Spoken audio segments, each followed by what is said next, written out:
It's never a quiet week here in South Florida, and lately it feels like we're entering a completely different era of growth down here, where it's not just condos and new restaurants, but I'm talking about billion-dollar projects that are about to redefine how we live, work, and get around. So today we're breaking down 4 projects that could potentially impact the daily lives of everybody who's currently living here or thinking about making the move.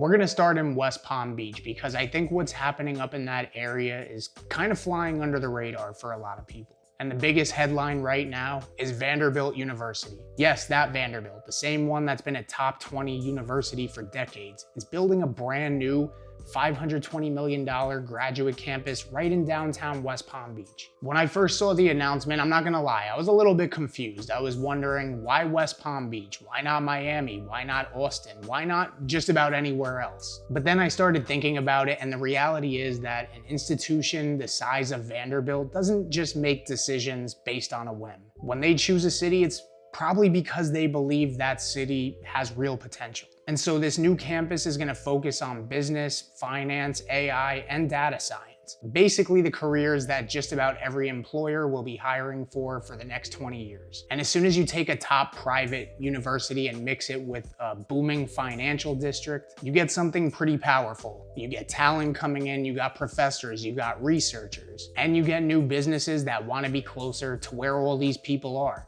You get momentum. In the fall of 2024, Vanderbilt was granted 5 acres of county-owned land and 2 acres of city-owned land. And the next step in this process is they now need to raise about $300 million, which I believe they've already raised at least 77. And with a target opening date of sometime in the fall of 2026, which we don't know if that's 100% yet, this entire area of West Palm Beach is gonna feel completely different. And long-term, Vanderbilt is projecting about $7 billion in economic growth over the next 25 years.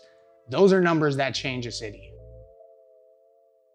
Now, if you're familiar with that area in West Palm Beach, not far from the Bright Line station, there's another project that I want to talk about called the Nora District. Nora stands for North of Railroad Avenue, and for decades it was basically just the forgotten part of West Palm Beach.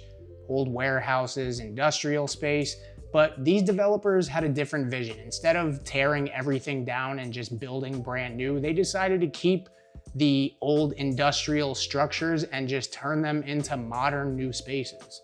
This $1 billion redevelopment is turning a forgotten industrial area into a full-blown neighborhood with condos, loft apartments, cafes, cocktail bars, breweries, boutiques, outdoor spaces to hang out, and these little walkable pathways that just make the whole thing kind of feel like a mini district, hence the name Nora District. Phase 1 with 160 square feet of retail space and about 10 businesses is already complete, and once everything is fully activated, including nearby Vanderbilt, is gonna shift the entire character of downtown West Palm.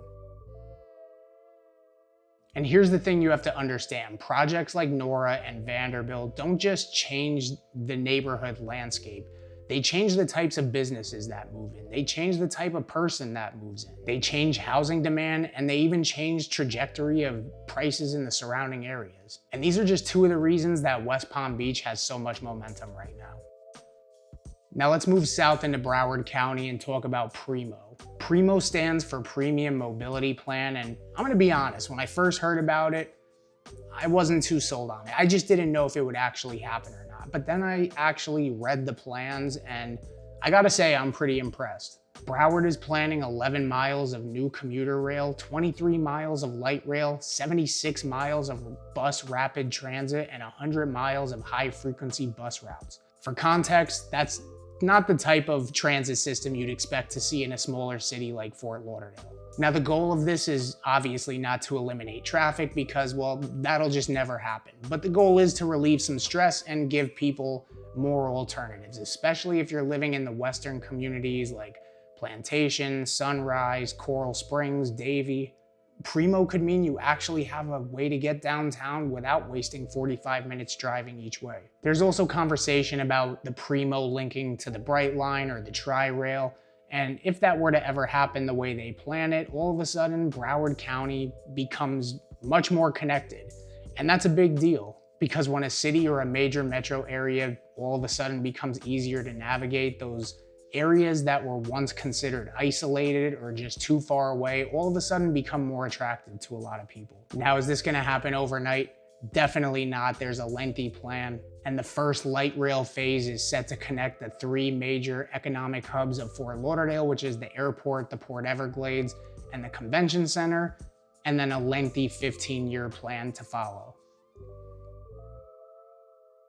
Now, before we head down to Miami, there's one more massive Broward project that I want to talk about. A project that'll completely transform the south side of the New River and reshape downtown's waterfront lifestyle, which is the Nautico District. This is a $1.5 billion redevelopment planned on 6 acres just south of the New River between Southwest 3rd and 4th Avenue. If you've ever been through that area, you know that it's kind of the forgotten side of downtown Fort Lauderdale. It's older buildings, not a lot going on, maybe some old restaurants. But what's coming is an entirely new waterfront district that's gonna connect 2 major projects, which is the Raintree Riverwalk Residences and the Nautico Residence and Hotel. The first phase, Raintree, which was approved in 2024, would bring 2 modern apartment towers with restaurants, bars, shops, and public space at the ground level. And then right next door, the Nautico portion takes it even further with a 37-story condo tower, 30-story rental tower, and a 30-story hotel with around 120 rooms, a 90-slip marina, riverfront dining, and an extended river walk that finally connects that downtown loop. Now, before I keep going, I want to be completely transparent about where things stand.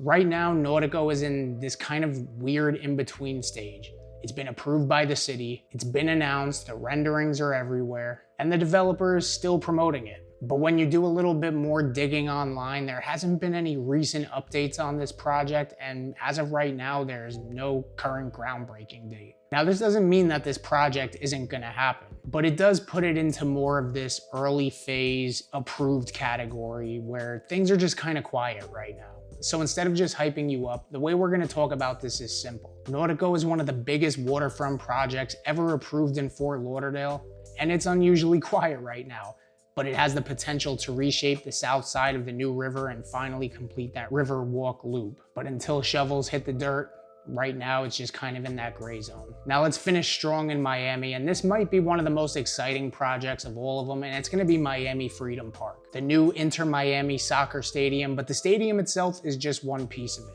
Miami Freedom Park is a $1 billion urban redevelopment, including a 25,000 seat stadium, but also 58 acres of public park space, sports field, restaurants, entertainment, hotels, office space, basically an entire lifestyle district built around sports and community. And it's located right next to Miami International Airport, which makes it kind of interesting. If you've ever flown into MIA, you know that that area surrounding the airport really doesn't have a lot going on. Kind of like a lot of major airports in the country. It's industrial, it's underutilized, and in my opinion, I think a lot of major airports would benefit by utilizing space around the airport as kind of an economic engine for tourists, but obviously a lot of airports don't have the ability to do so until right now when Miami decided to. And construction is moving quickly, and the goal is to open in spring of next year and have Inter Miami play their first game there in April of 2026. And once it opens, that area is gonna feel like a brand new part of the city.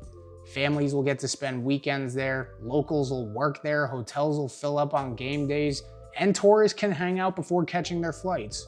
With over 15,000 jobs expected from Freedom Park, not to mention all the jobs already just to build this whole park out, it's much more than just a stadium at this point. And I like it because it's kind of like Miami showing that growth doesn't always have to be a new luxury condo building. It can be something different.